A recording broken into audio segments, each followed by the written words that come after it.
Dia cakap turbo jubo. What's up guys, quick one. Sebelum ni saya ada post pasal turbo kan. So ini adalah dia punya features dia. Untuk feature ni so far okay, not bad. Sebagai contoh, fast cancel. Let's say kalau kita dapat job yang pick up jauh, kita boleh cancel. Walaupun ada limitation dekat turbo ni, tapi dia dapat mengurangkan efek dekat CR dengan AR. Saya dah try beberapa hari. Untuk improvement saya rasa 30 minit tu warm up tu rasa buang lah, tak payahlah nak 5%. Katakan partner alah, sharing lah, bagi 10%, start dia terus bagi, barulah semangat sikit driver lain nak buat. Betul tak?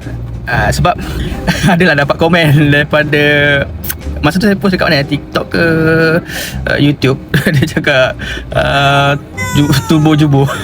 Aduh, pisang kan. Kalau kita dapat komen macam tu, maknanya ada something wrong sikit dekat dia punya feature ni. So hopefully dapat dikaji semula untuk improvekan balik dia. So guys, untuk yang belum try, korang boleh try sampai 2 Februari ni.